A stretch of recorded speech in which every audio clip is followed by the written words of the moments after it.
formation of our drivers that have been knocked out, and the 5th place grid penalty for Ned Claw.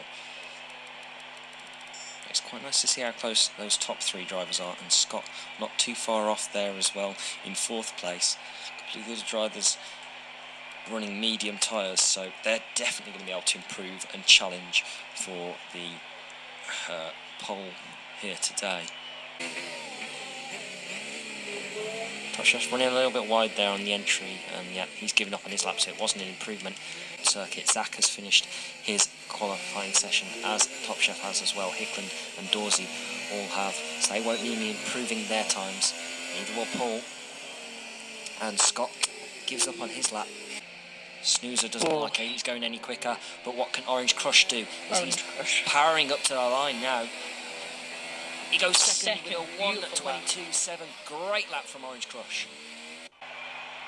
Last season, with some great runs from Zach's Beast and Orange Crush, showing the pace they just couldn't find last season, and showed at odd points. Gareth 17 showing he may have some pace as he's set some good laps, but he just couldn't keep it together constantly. Hickling about where I thought he would. Dead Paul a little lower than I thought he would be. Definitely some improvement he could do, but I've definitely seen some good times from everyone. I think it's going to be a very competitive race. For the start of this race, we have 1, 2, 3, 4, 5 red lights here, and we are racing in Australia. Top Chef looked like he got quite a good start there, and will definitely be wanting to cover off Orange Crush going into turn 1, as he does. There's Zach side by side. I think Zach has actually lost the car, hasn't he? So Zach has dropped all the way down into 14th place here. Yep. But MRC also having a bit of a crash. Hickland and Scott, a couple more side-by-side action. There's a McLaren off, that's Steve O'Brick. It's quite a hectic start already in this race. Gareth and Dev Paul constantly fighting. Yep. Gareth. 2 Reynolds are scrapping out as well. Right behind these 2. Orange Crush has fallen already a minute behind. Sorry, it's a second, not a minute. A second behind Top Chef there. So already trying to create that lead. This Top Chef. I think showing though there. Maybe he's just going to be able to get his down straight. As now his teammate looks to get alongside him. There's a bit of front wing actually. There's a Force India front. Sorry, a Racing Point Force wing. Of course, it's confusing thing, isn't it? It's very, it is quite difficult to get here. I've seen Neelix on right on the back of L16. Ooh, going a bit wide for... Renault's scrapping out here, and there's been a swap of positions, and Dorsey looks like he might lose 2 positions here, as the Haas now will cut back underneath him. Great move there from Neil. Oh, and Dorsey's hit the back of him. Dorsey's spun. Oh, Ned Neil just got away with it. Him. Dorsey did pick a bit of front we see wing McLaren there. He's lost his... Haas goes past. He's lost a bit of the right end plate of his front wing there. There's a McLaren off there.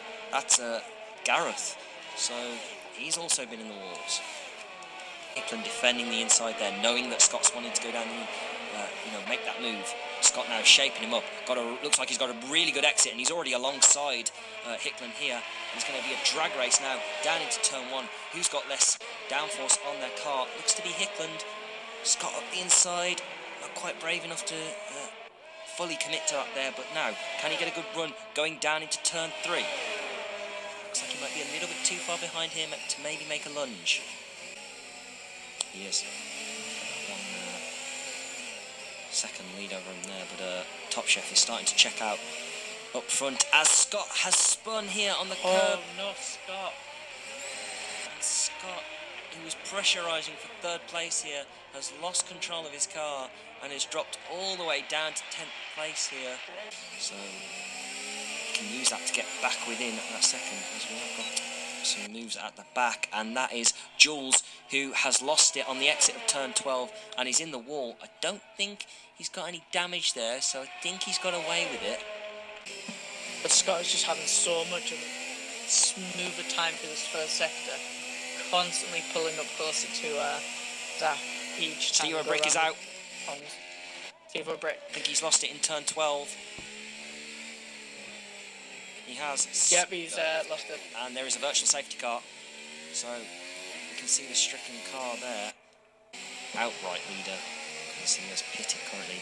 Neelix getting a poor run through turn 12 here. And L16M could have a really good run going down into turn 13. Will he go in there? Yes, he will. Looks to be a really good move.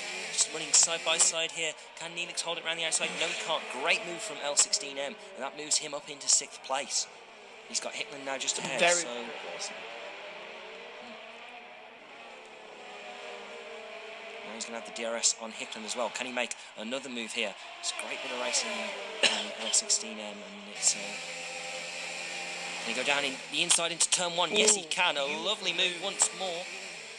Was there a little bit of contact with Hickman slightly there? fronted him. Yes, Hickman's going to come back at him. Has lost a bit of his wing. He has lost a bit of his wing, so there might have been a little bit of contact there, and Hickman's lost that right end plate. First and second are the only ones that haven't stopped in this race. We see Scott Lanny and Jules at the back have already made 2 stops, so they've been involved in a couple of incidences.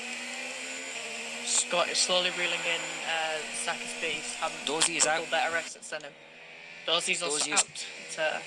He's lost his wheel. Oh God, that's just before turn 6 there.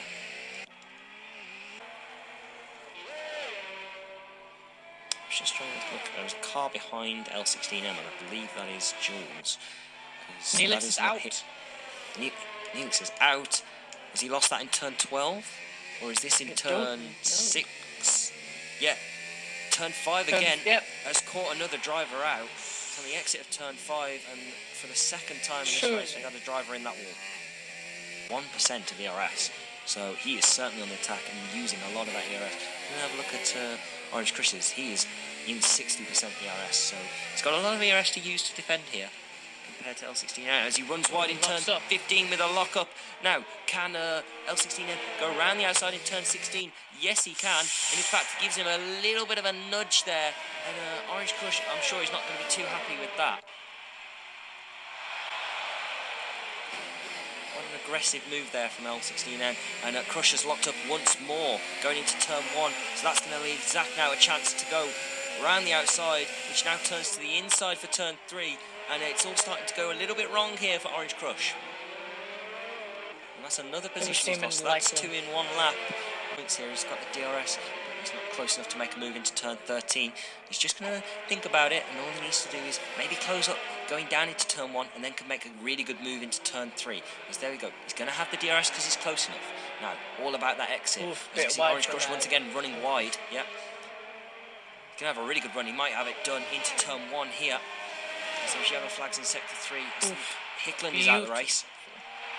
Hickman out the race. Jeez, that's rough. Orange Crush locks up and Scott gets him. And that is beautiful move from Scott there. Back over though, but he was ahead, so that's perfectly shown fine. Some great pace. Yeah. L16 is going to really have to put up a great defensive fight here now to keep Zach behind him for the rest of this race. L16M also running very much less DRS or can't. And here goes really Zach around the outside, going into turn 1. I think he's already going to have the move, and there's actually a battle going on in the background. I don't know who that is. I think that's Scott Lanny overtaking Scott. So he's unlapping himself.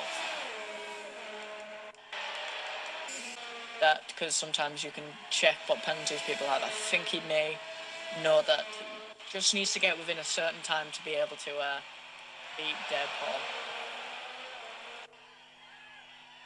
Scott now 1.1 behind L16M, but here is Derek Paul on the final lap of the race here. All he's got to do is keep it on the road and bring this home. Don't know how many penalties he's got. He might have more than Top Chef, but can he extend that gap maybe? His tyres are 2 laps younger. As you can see, he really is pushing. He's got it in hot lap ERS. Scott right on the back of L16M now. And he's going to go for the lunge, and he's hit the back of L16M, and he spun the Renault. Scott's got some front wing damage. And here is Paul coming round the final turn to win the race on track. Will he win it on penalties? Oh, just. Actually, he wins by whether it will change afterwards, because sometimes I don't know whether it does. But Zach is going to bring it home to third place. Really good race from Zach. Strove very well from him. Now L16M is actually on the grass in the final couple of turns here and could give away his chance of a fourth place spot, as Scott now chasing him towards the line. Can he get him? No, I don't think he will. It'll be fourth place for L16M, and Scott comes home in fifth. Nedclaw has called it back to sixth place. Good race from him. Orange Crush. Ned's definitely my He's finishing in seventh. Really has given him a very good win. There we can see from sixth on the grid, Paul has won. Top Chef started on pole, dropped down to second after that VSC, just going in favour of Paul. Zach, once again, as we saw very much of last season as well, doing a very consistent race and picking up another podium position for him. He finishes third. L16M had an okay race for him. He goes from 12th to 4th in this race, but maybe the stewards want to have a look at a few incidents that he was involved in. I mean, Scott did let him back through on that last lap.